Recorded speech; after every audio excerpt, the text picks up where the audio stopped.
Right, let's move on and let's talk about Steven Bergwijn. Apparently, Tottenham, this is according to the Telegraph out in Holland, that Tottenham have rejected an £18 million bid for Steven Bergwijn. From Ajax. No, it was euros, actually. From Ajax. Ajax. €18 million bid from Ajax. Spurs holding out for a bigger offer, apparently want the money back that they paid for him.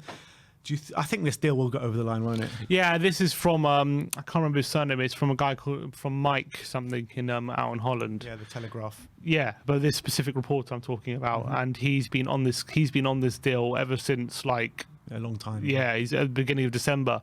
He was saying how Ajax want to bring Bergwijn to Holland and stuff like that. So he's been pretty like on the case with this deal. He's reporting now that they had a €18 million bid rejected for Bergwijn, and I think that it seems like a matter of time. But he also said that they're relying on David Neres leaving, and they're saying he could be going to Shakhtar for €13 million, which seems very cheap for a player who, a couple of years ago seemed to be playing really, really well. Yeah. So maybe it hasn't developed as well as people have liked, but I think this one is probably going to happen. He isn't in the squad at the moment. It's no coincidence.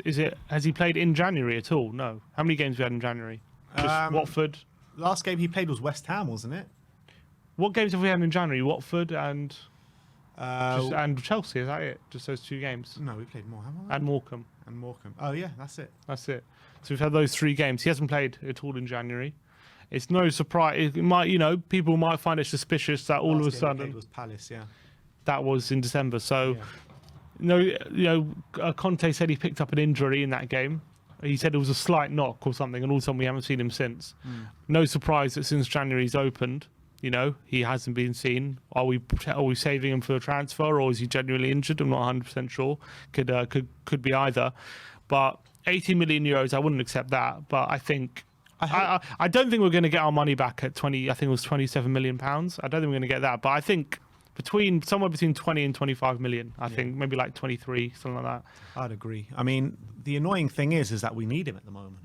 That is, yeah, desperately at the moment. We could do with him tomorrow. If he's not injured, we should be using him. Look at Wolves with Adama Traore. They used him in the FA Cup and cup tied him. Why shouldn't we be using Bergwijn when we need him desperately like we do? We definitely need him. We're very short of numbers up front. We're very short of numbers. We have Kane and Lucas pretty much. That's it. We're only players we can rely on. Gil can be relied on for a sub appearance. But we literally just have Bergwijn at the moment. Sorry, just Kane and Lucas. So we definitely need Bergwijn's impact. And if the deal isn't close, I agree with you.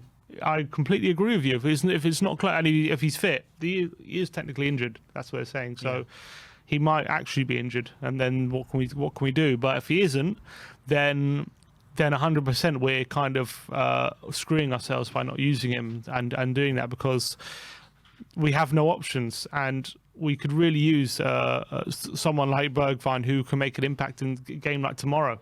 We need everything we can tomorrow to get a result, and if he's available, he has to be playing. Completely agree. In terms of if we sell Bergwijn, we're going to need to bring one in. Do you think Adama's that guy, or do you think Adama's going to be brought in for a different position? Yeah, I mean, history tells us it is going to be Adama replacing Bergwijn. That's what history says. Even if we are bringing Adama to play right wing back, history tells me that because Adama can play up the 4 positions, the hierarchy will justify it in saying like, oh, he is brought in to play right wing back, but if we need him to, he can play in the forward line and stuff like that. I mean, Bergwijn, that's one with him. I know. We needed a striker target man that day, January. That whole January, we had no strikers. We'd sold Llorente. Kane was out for however long, like 6 months or something. And we needed a striker desperately. And then we ended up on like late in the window getting Bergwijn, and we didn't get a striker. And then we were hearing, Bergwijn can play up front if need be. Yeah, because he's played once there. He played once for PSV, so he can. So if need be, he can play. Even in the summer, that's what they were saying about Adama. Do you not remember? They were saying because we were not going to get a striker, we're going to get Adama, and if need be, he can play up front, because one time he played up front for Wolves. So he can, if need be, he can play up front. So history tells me that Bergwijn is going to fund the Adama deal, and we're not going to get another forward in, but we have to. If we're selling Bergwijn, Adama has to be seen as getting a right wing back in and not getting a forward line, and it has to be seen in that through that lens. Even though I believe from time to time he probably will play in the forward line, he has to be seen like that, because if we're selling Bergwijn and bringing Adama, then we're kind of hiding to nothing. We're not adding goals to the team. We're not really adding what we need to in terms of the forward line. Even if Adama is seen as a forward, right, we still need another forward on top of that. So I think I really hope that we get a move on. And the fact that, for me, if we're not going to sign a forward player in this window, in addition to Adama, then I wouldn't sell Bergwijn. Yeah, that would be my position, but I don't think that's obviously the club would never be their position. Yeah, I mean, I just don't get, if we were to sell Bergwijn to bring in Adama to replace him, it's just, I don't see the point of it. We need Bergwijn and Adama. One guy without end product for another guy without end product. We need both of them. We need both of them and more. Yeah, and more. Exactly. So it shouldn't be a situation where it's one in, one out with Bergwijn and Adama. It has to be if we're getting Adama, if we're not going to get another forward, then you have to keep Bergwijn, because then we're so short of options. And then what was it, that report, I can't remember who it was, saying Tottenham reassessing their sell to buy policy because there's no bids for Ndombele and Dele. It's like, if that's a policy you can reassess, clearly you can afford to buy without selling. Well, that George Bannister last night on Twitter, he was saying that it's not necessarily one in, one out, and if if a player comes around that they want to get, they'll go and get him.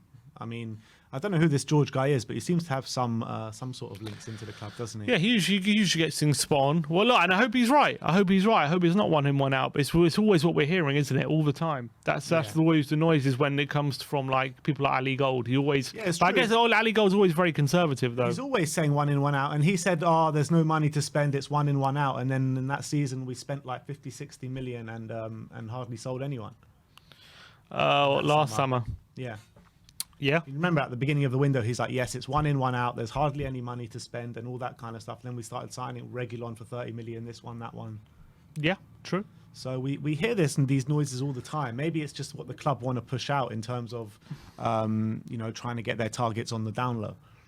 I hope so. But then how many times have we also, come at the end of a window without what we need? And then we hear, oh, we can sell this one, so we couldn't get him. We always end the window, the summer window, with the illusion that we've got what we need, but it's never what we need. What happened when we were trying to sell Eriksen and then we're going for Bruno, and then because we couldn't sell Eriksen, we didn't get Bruno. Yeah, and it's happened time and time again. So many times. Both situations has happened a bit. You know, I'd say more the former. Yeah, definitely more the former. So definitely. Look, I just hope that we're not. I just hope we don't screw ourselves hard by selling Bergwijn and not getting a forward in this January and leaving us really short in for the remainder of the season, because already we're short. Right now we're short. So we're selling someone already in the forward line. Then, technically, we should be signing 2 forwards or 3 forwards in this, because that's not even including I'm not even talking about a striker. I'm not even talking about someone back on the Kane. I'm literally just talking about people supporting Kane. So we need 2 of them, let alone a backup to Kane. You know what I mean? So I think it's ridiculous. The forward line that we need. We need so many other positions as well. I mean, this squad is in such a bad state. It's unbelievable. But look, at the end of the day. This is the news. We've rejected a bid for Steven Bergwijn, 18 million euros from Ajax. I do expect this deal to get over the line at some point during the window, but I wish they would just hurry up, because we need to get this business done. We've got Chelsea tomorrow. Obviously, it's too late to bring in signings for that. We've got Arsenal on the weekend. It's probably too late to bring in signings for that. So, I mean, we're bypassing this crazy even if we did sign someone on the 1st of January, it's unlikely they're going to go straight into the team. Well, someone like Adama Traore, fit and ready to go, he could step straight in. Yeah, I guess someone like Adama could step straight in. And, I'm sure there are other players that could step straight in as well. Let's say if we were to sign, for argument's sake, look, I don't think we're going to sign him now, but for argument's sake, a Frank Kessie, You know, he's been playing in AC Milan all season, fit and ready to He go. wouldn't. I don't think he would step straight in. In terms of what? Because he's not ready for the league. He needs to. No, I just think he trusts Skip and Højbjerg. I just don't think he would. You know, Kessie he's a new signing, but Conte is very much merit-based manager. I don't think he's going to put someone straight in just because they're a new signing when he trusts. I think he likes Skip and Højbjerg. Yeah, Conte. but maybe, yeah, he is a merit-based manager, but maybe he thinks that Kessie can offer something to the team that Skip and Højbjerg is not, or something Yeah, that I'm sure. Skip and Højbjerg have in a 3 in midfield. I'm sure he does believe that, but I don't think he literally signs him and then a few days later puts him straight in the lineup. Is my point. I don't think he would. We don't know because I don't think Conte would do that. I don't think Conte would do that. Well, we don't know because there's no previous to it because we haven't seen Conte make a signing for us He's yet. made signings for other teams. Yeah, and have you got a note of how long they come in straight after he's been signed? Look, I'm just saying it's mid-season, right? He's got 2 midfielders who he likes and trusts. Unless he's gonna think immediately to drop one of them, I don't think he will sign someone then literally in a few days put him straight in. I think it depends who it is. I just don't think he would in that position. I think someone like Emerson, someone like Adama, yeah, because Emerson literally is our only right back. So of course he's one he can put straight in. But someone like Kessie, I don't think he would. All right, look, that is the news on Steven Bergwijn.